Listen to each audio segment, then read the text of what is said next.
Hello, world, and all you people tuning in. It's so good to see you. I'm so glad you're here. Today, I want to talk about why we make choices. Now, I'm not a psychiatrist or a psychologist. I'm not talking to you from a therapist standpoint or a counselor. I'm talking to you from the neural pathways that we have that connect us to our brain. Now, why we make choices are a variety and a wide range of reasons. But one of the things I'd like to bring to your attention is something that I heard from another individual. Their it, their friend was a drug addict, and they weren't too happy about it. But sometimes we don't have power or control over the people that are around us. We try to love them up and encourage them and assist them in doing what's better for their physical health. But let's call this gentleman Jack, and their friend was Mark. Now, Mark loved the addict lifestyle, not going in dark alleys or trying to score, but the phrase that Mark mentioned was, I like how it makes me feel. Now, I am a former sugaraholic, and yes, I loved how it made me feel, but I wasn't looking for the natural high. Why I made the choice was because I was a workaholic and it was quick food. I would just reach over and then I'd go back to work. I wouldn't have to think about cutting up the vegetables or going to the grocery store and getting the healthy foods or thinking about what it was doing to my body. I was just doing a habit.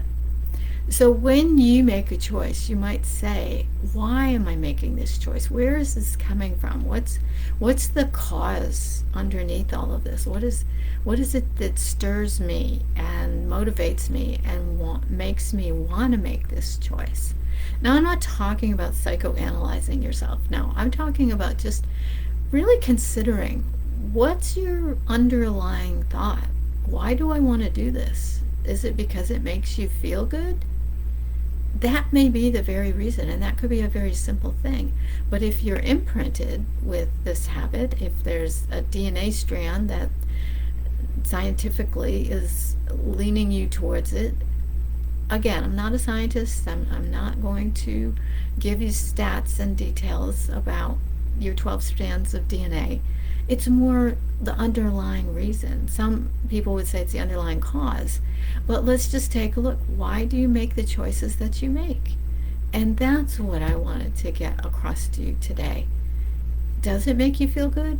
Or are there other reasons that have led you up to making the choices that you make?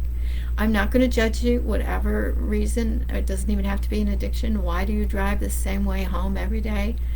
Just take a look at it and say to yourself, yeah, why do I make the choices that I make? All right.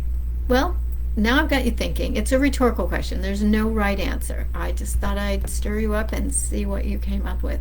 So leave me a note below. Let me know about what your choices are and what you think the reason is behind them all. Or some of them. Doesn't have to be all of them. Or if this is your first time checking in, first time you've seen me, hashtag psychic senses, let me know you've been here. And for those of you that have seen me, just leave me an icon, a little emoji or something to say, hey, saw your video. And if you'd like even more information, send me a direct message or contact me in some way, and I will get back to you as soon as I can. Looking forward to hearing from you soon. Bye for now.